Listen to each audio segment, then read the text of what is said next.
Hello, and welcome to Moments in History. I'm Linda Shenton Matchett, author, speaker, and history geek.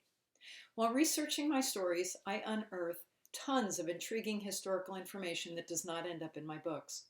So I've created this channel so that I can share these tidbits with you. Today, we're going to talk about the search for gold in the United States. Most everyone, even folks outside America, know about the California Gold Rush.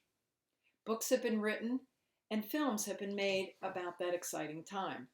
However, 1848 was not the first time that gold was discovered in this great country.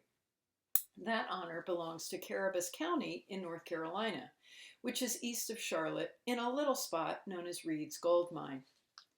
In 1799, nearly 50 years before people from around the world flocked to California in search of riches, Conrad Reed found a 17-pound yellow rock in Little Meadow Creek on the family farm. The son of farmer and former Hessian soldier John Reed, who had changed his name from Johannes Wright after settling in America, Conrad was born June 6th in 1757.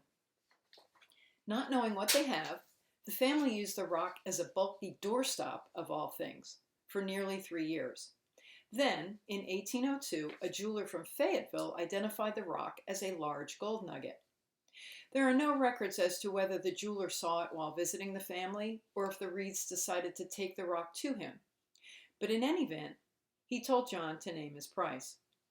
Unsure, Reed asked for what he thought was a hefty price of $3.50, equivalent of a week's worth of work. The large nugget's true value was around $3,600. After learning the value of the resource on his land, John Reed entered into a partnership with 3 men, Frederick Kaiser, James Love, and Martin Pfeiffer, and organized a small gold mining operation.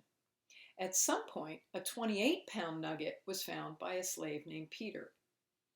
Needless to say, news of the discovery quickly spread throughout the region with newspapers and word of mouth. And landowners across the area began to search for gold on their own properties. Nearly all of the land was privately owned, and the beginning of the California Gold Rush was largely conducted by farmers at the end of their growing season each year. These farmers were capable of conducting shallow surface mining of the stream beds, better known as placer mining.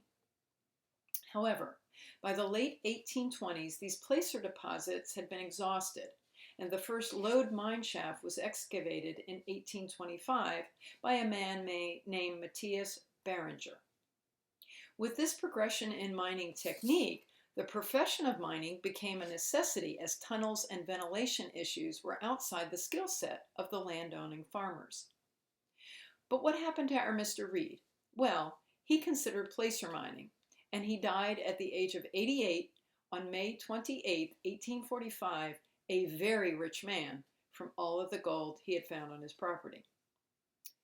By the 1830s, placer mining had been nearly entirely replaced by the more technical lode mining. And with this development came opportunity for immigrants from southern England. The region of Cornwall had bred copper and tin miners for decades. These men had worked deep in the mines until the early 19th century, until those deposits were exhausted. Learning of these new opportunities in North Carolina, many of the miners immigrated in pursuit of work and brought their expertise with them. Some of the ore mills built in the Carolinas can be seen to resemble the design of the old mills found in Cornwall. The expertise these miners taught to the Carolina men spread throughout the region.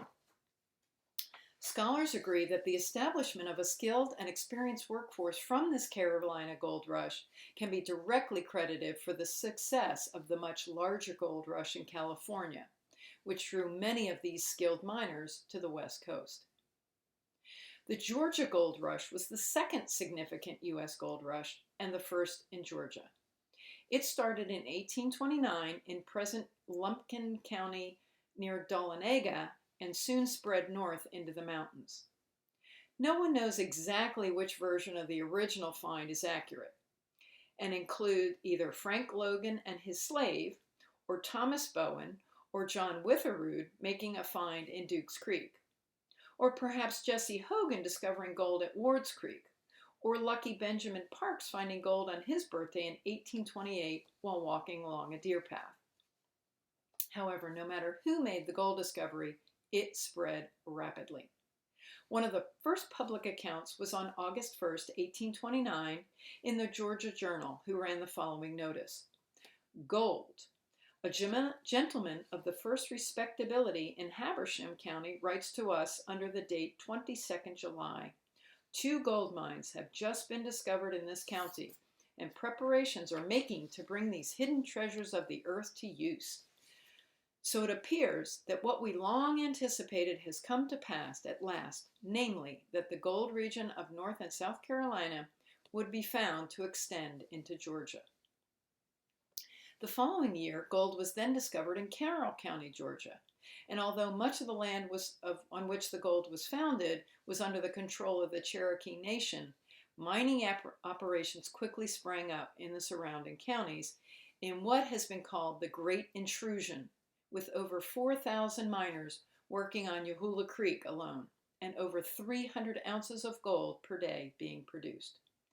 Boomtowns began to appear, and Dahlonega was said to have supported 15,000 miners at the height of the gold rush. During this rapid influx of prospectors and settlers, tensions with the Cherokees increased. The culminations between the two nations, including Georgia, led to President Andrew Jackson authorizing the Indian Removal Act, which allowed a takeover of the gold mining areas and the subsequent forced migration of Native Americans, later known as the Trail of Tears. By the 1840s, gold became difficult to find, and the men moved west when gold was found in the Sierra Nevada in 1848, thus beginning the California Gold Rush. I hope you've enjoyed today's moment in history. If you'd like to learn more history, please stop by my blog, which can be found on my website, www.lindashentonmatchett.com. And please consider subscribing to my channel and click the bell icon to receive notification when new episodes are uploaded, generally on the second and fourth Friday of each month. Thanks for watching, and I hope you have a great rest of your day.